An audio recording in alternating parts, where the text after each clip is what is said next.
Hello ସାଙ୍ଗମାନେ, ଜୟ Jagannath. Happy Rakhi Purnima. ଆଜି ହେଉଛି ପବିତ୍ର ରାକ୍ଷୀ ପୂର୍ଣ୍ଣିମା। ରାକ୍ଷୀ ପୂର୍ଣ୍ଣିମା ଅବସରରେ ମୁଁ ସମସ୍ତଙ୍କୁ ଅଭିନନ୍ଦନ ଜଣାଉଛି, ଶୁଭେଚ୍ଛା ଜଣାଉଛି। ଆଜି ରାକ୍ଷୀ ପୂର୍ଣ୍ଣିମା ମୋ ପାଇଁ ଗୋଟେ ଖୁସିର ଦିନ, ଗୋଟେ ଦୁଃଖର ଦିନ ବି। ଏଇ ଦିନରେ ଆମ ଘରେ ତ ବହୁତ ପିଠାପଣା ହୁଏ। ଚକୁଳି ପିଠା, ଖେଚୁଡ଼ି, ଡାଲମା, କ୍ଷୀରି ମୋ ବୋଉ ସବୁ କରନ୍ତି। ଆମର ଗାଈମାନଙ୍କୁ ପୂଜା କରାଯାଏ। ଗାଈମାନଙ୍କୁ ହଳଦୀ ପାଣିରେ ଗାଧୋଇ ଦିଆଯାଏ। ତାଙ୍କ ମୁଣ୍ଡରେ ହଳଦୀ, ସିନ୍ଦୁର, ଚନ୍ଦନ ଆଉ ଫୁଲହାର ଏସବୁ ଦିଆଯାଏ। ପିଠାପଣା, ଖେଚୁଡ଼ି ସବୁ ଖାଇବାକୁ ଦିଆଯାଏ। ଭାଇ ହାତରେ ଆମେ ସବୁ ରାକ୍ଷୀ ବାନ୍ଧୁ। ମୋର ଗୋଟିଏ ବୋଲି ଭାଇ, ଆମେ 4 ଭଉଣୀ। ଆଉ ଏଇଟା ଗୋଟେ ବହୁତ ଖୁସିର ଦିନ। ଆଉ ଗୋଟେ ଦୁଃଖର ଦିନ ଏଇଥିପାଇଁ ଯେ ଏଇ ଦିନ ମୋ ବାପା ଏକ୍ସପାୟାର୍ଡ କରିଯାଇଥିଲେ। ମୋ ବାପା ସ୍ୱର୍ଗବାସୀ ହୋଇଥିଲେ। ସେଥିପାଇଁ ସେଇଟା ଗୋଟେ ବହୁତ ଦୁଃଖର ଦିନ। ତଥାପି ବି ଆମକୁ ତ ଆମର ହିନ୍ଦୁ ଘର ଆମର ଜଗନ୍ନାଥ ଦେଶରେ ଘର, ଜଗନ୍ନାଥ ସଂସ୍କୃତି। ତେଣୁ ଆମକୁ ସବୁ ମାନିବାକୁ ପଡ଼ିବ। ପ୍ରତ୍ୟେକ ପର୍ବପର୍ବାଣିକୁ ଆମେ ମାନିଥାଉ। ଆମର ସେଥିପାଇଁ କହନ୍ତି ଆମ ଓଡ଼ିଆ ଘରେ, ହିନ୍ଦୁ ଘରେ 12 ମାସରେ 13 ପର୍ବ। ଆଉ ଆଜି ଦେଖନ୍ତୁ, ଆମର ଏଠି ସକାଳୁ ସକାଳୁ ପୁର ଇଟିଲି ହେଇଛି ସବୁ ଖାଇବା ପାଇଁ। ସମସ୍ତେ ପୁର ଇଟିଲି ଖାଇବେ। ଗାଧୁଆକୁ ଅଲଗା ସବୁ ଆଇଟମ୍ ହେବ, ସବୁ ତାକୁ ଖାଇବେ। ଆଉ ଆଜି ଗୋଟେ ଖୁସିର ଦିନ। ଏଇ ଯେଉଁ କେବଳ ଏଇ ଯେଉଁ ରାକ୍ଷୀ ପୂର୍ଣ୍ଣିମାର ମହତ୍ତ୍ୱ ଗୋଟେ ଅଛି। ରାକ୍ଷୀ ପୂର୍ଣ୍ଣିମାରେ ଭାଇ ଯେ କେବଳ ଭଉଣୀକି ରକ୍ଷା କରିବ, ଭଉଣୀ ଯେ କେବଳ ଭାଇ ହାତରେ ରାକ୍ଷୀ ବାନ୍ଧିବ, ତାର କିଛି ଇଏ ନାହିଁ। ସମସ୍ତେ ସମସ୍ତଙ୍କ ହାତରେ ରାକ୍ଷୀ ବାନ୍ଧି ପାରିବ। ଗୋଟେ ଭଉଣୀ ମଧ୍ୟ ଭଉଣୀ ହାତରେ ବି ରାକ୍ଷୀ ବାନ୍ଧି ପାରିବ। ଭଉଣୀ ବାପା ହାତରେ ବି ରାକ୍ଷୀ ବାନ୍ଧି ପାରିବ। ଆଉ ମୋର ବଡ଼ ଝିଅ, ସିଏ କ'ଣ କରେ ନା, ପ୍ରଥମେ ଜଗନ୍ନାଥଙ୍କ ହାତରେ ରାକ୍ଷୀ ବାନ୍ଧେ। ତାର ସେ ବାହାଘର ପୂର୍ବରୁ ସେ ତ ଘରେ ଥିଲା, ସେ ପ୍ରଥମେ ଜଗନ୍ନାଥଙ୍କ ହାତରେ ରାକ୍ଷୀ ବାନ୍ଧେ। ତାପରେ କ'ଣ କରେ ନା, ତା ଭାଇମାନେ ହାତରେ ରାକ୍ଷୀ ବାନ୍ଧେ। ତା ଯେତେ ଜେଜେ ଅଛନ୍ତି, 8-10 ଜଣ ଜେଜେ ସବୁ ଗାଁରେ ବୁଲିକି ସମସ୍ତଙ୍କ ହାତରେ ସେ ରାକ୍ଷୀ ବାନ୍ଧିବ। ତେଣୁ ସିଏ କହେ ଯେ ସମସ୍ତେ ମୋର ରକ୍ଷା କରିଥାଏ। ଯିଏ ମୋର ରକ୍ଷା କରିବେ ସେମାନଙ୍କ ହାତରେ ମୁଁ ରାକ୍ଷୀ ବାନ୍ଧିବି। ତେଣୁ ରାକ୍ଷୀ ବନ୍ଧନ ଅର୍ଥ ହେଲା ରକ୍ଷା ବନ୍ଧନ।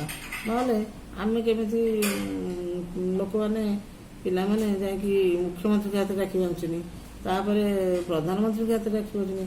ତେଣୁ ସମସ୍ତେ ଯିଏ ଆମର ରକ୍ଷା କରିଥାଏ, ଆମେ ତାଙ୍କ ହାତରେ ରାକ୍ଷୀ ବାନ୍ଧିବା। ତେଣୁ ସମସ୍ତ ଯାହା ହାତରେ ରାକ୍ଷୀ ବାନ୍ଧିବେ ସିଏ ଆମର ରକ୍ଷାକର୍ତ୍ତା ହେବ। ରାକ୍ଷୀ ବନ୍ଧନ ମହତ୍ତ୍ୱ ଇଏ। ଆଉ ଆଜି ସମସ୍ତେ ଘରେ ଘରେ ରାକ୍ଷୀ ପୂର୍ଣ୍ଣିମା ପାଳନ ହେଉଥିବ। ସମସ୍ତେ ଖୁସିରେ ସବୁ ରାକ୍ଷୀ ବାନ୍ଧୁଥିବେ। ବିଭିନ୍ନ ପ୍ରକାର ସବୁ ରାକ୍ଷୀ ଆଣିଥିବେ। ବହୁତ ଖୁସିରେ ଆଜି ଦିନ କଟୁଥିବ। ଆମ ଘରେ ବି ବହୁତ ଖୁସି ଦିନ ଆଜି କଟିବ। ପିଲାମାନେ ସବୁ ଆମର ରାକ୍ଷୀ ବାନ୍ଧିଲା ବେଳେ ମୁଁ ଆପଣଙ୍କୁ ପୁଣି ଭିଡ଼ିଓ କରିକି ଦେଖେଇବି। Isn't that amazing?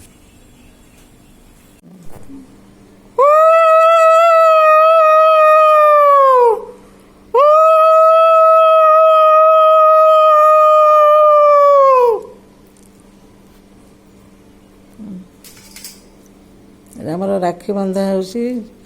ବଡ଼ ଝିଅ ବାନ୍ଧଉଛି ଅବିନାଶଙ୍କ ହାତରେ। ସେ ତାର ଭଉଣୀ ହେବେ, ନାନୀ ହେବେ ନା, ସେ ନାନୀ ହେବେ। ସେ ଭାଇ ହାତରେ ଭଉଣୀ ରାକ୍ଷୀ ବାନ୍ଧୁଛି। ଦେଖନ୍ତୁ କେତେ ସୁନ୍ଦର ରାକ୍ଷୀ ବନ୍ଧନ, ଗୋଟେ ପବିତ୍ର ବନ୍ଧନ। ଦେଖନ୍ତୁ ଏଇଟା ଭଉଣୀ କେମିତି ଭାଇ ହାତରେ ରାକ୍ଷୀ ବାନ୍ଧୁଛି।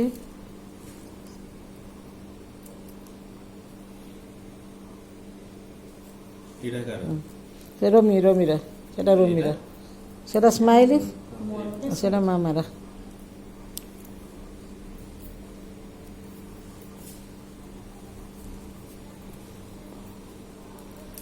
Isn't that amazing?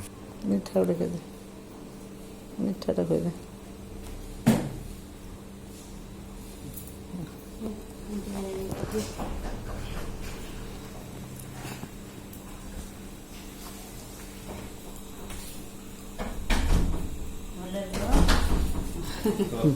ନମସ୍କାର।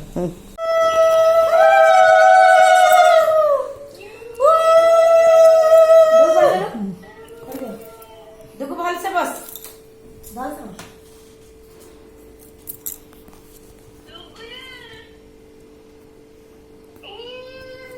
ଆଗେ ବଡ଼ ଭାଇ ବି ଆଣୁଛନ୍ତି ନା, ସାନ ଭାଇର କିଛି Isn't that amazing? ସିନ୍ଦୁର ମଣ୍ଡଳ ଚନ୍ଦନ ତ ନା ଆମର ଦି ପୁଅ ରାକ୍ଷୀ ବାନ୍ଧୁଛନ୍ତି ତା ବଡ଼ ନନା। ତାକୁ ବି ସଜେଇ ଦେ ତାପରେ ଏକାଥରେ ବନ୍ଦେଇବୁ। ଆଜି ହଉଛି ବଳଭଦ୍ରଙ୍କ ଜନ୍ମଦିନ। ସୁଭଦ୍ରା ଭଉଣୀ ଜଗନ୍ନାଥ ବଳଭଦ୍ରଙ୍କ ହାତରେ ରାକ୍ଷୀ ବାନ୍ଧିବେ। ଏଠି ଆମର ଭଉଣୀ ସୁଭଦ୍ରା ଟିକେ ମୁହଁ ଦେଖା ସୁଭଦ୍ରା ଭଉଣୀ ଟିକେ ମୁହଁ ଦେଖା ଆଡ଼କୁ ଟିକେ ମୁହଁ ଦେଖା। ଏଠି ଦେଖନ୍ତୁ ଆମର ସୁଭଦ୍ରା ଭଉଣୀ ସିଏ ବି ତା ଭାଇ ଭଉଣୀଙ୍କ ଦି ଭାଇ ହାତରେ ରାକ୍ଷୀ ବାନ୍ଧୁଛି। ଦେଖନ୍ତୁ ମୁଣ୍ଡଟେ ସେମିତି Isn't that amazing?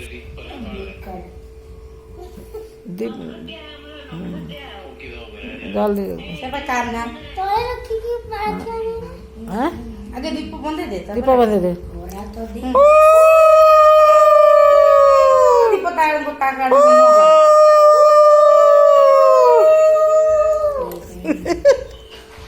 ତା ବାବୁ ଭାଇ ବି ହୁଳୁହୁଳି ପକେଇଲେଣି। ବନ୍ଧା ହଉଛନି ରାକ୍ଷୀ ବାନ୍ଧେ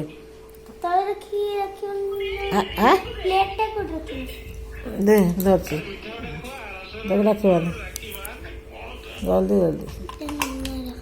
ହଁ ବନ୍ଧ ନା ମୋ ରାକ୍ଷୀ ବଡ଼ ହେଇଯିବ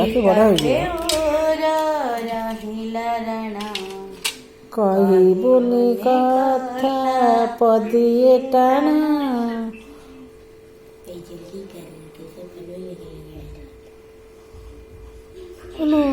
ଡୁଗୁ ଆଙ୍କଲେଟ୍ ଦେଇଥାନ୍ତା କୁଆଡ଼େ ଗଲା? ଡୁଗୁ ଆଙ୍କଲେଟ୍ ଗିଫ୍ଟ ଦେଇଥାନ୍ତା।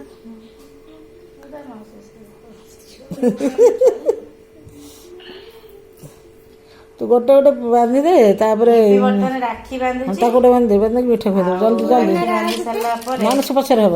ତୁ ଆଗ ଡୁଗୁରେ ବାନ୍ଧେ ଗୋଟେ। ହଁ ସେ ହାତ ବାବା ତାର ସବୁ ମା।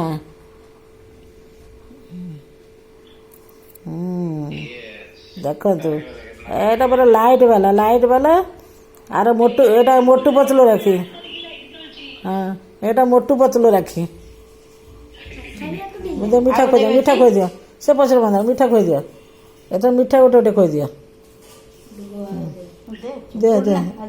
ଦେ ଚୁପୁନା।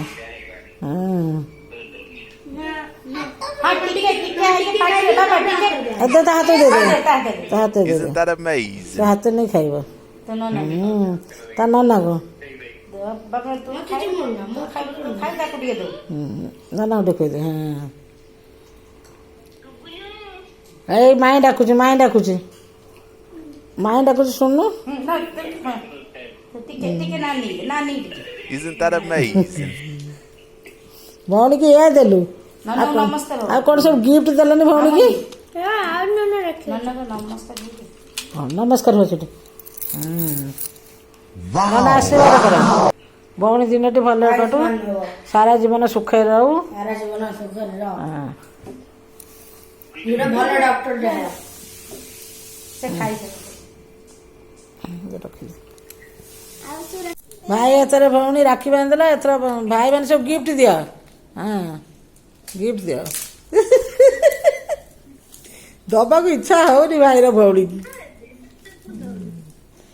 ଆଚ୍ଛା କ'ଣ ମିଳିଲା ଗିଫ୍ଟ? କ'ଣ ମିଳିଲା? ଦିଟା ଚକୋଲେଟ୍। ବା ବଢ଼ିଆ। ଯେତିକି ଆଉ ଭାଇ ଯାହା ଦେଇପାରିଲେ ଆଉ। କି ଲାଇଟ୍ ହେଉଛି ପୁରା ଲାଇଟେଡ୍ ରାକ୍ଷୀ। ରାକ୍ଷୀ ଦେଖେଇଦେଲେ ସମସ୍ତେ ରାକ୍ଷୀ ଦେଖା। ହାତ ଯୋଡ଼ି ଦେଖା। କି ସୁନ୍ଦର ବିୟୁଟିଫୁଲ।